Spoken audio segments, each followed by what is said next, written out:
So adventure na naman tayo guys. Ito mat nag-human drone ako hamon siya ay namomot-mot. So ayan nga.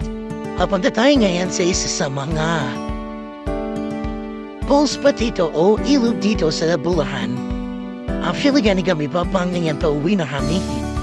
So ayan na nga.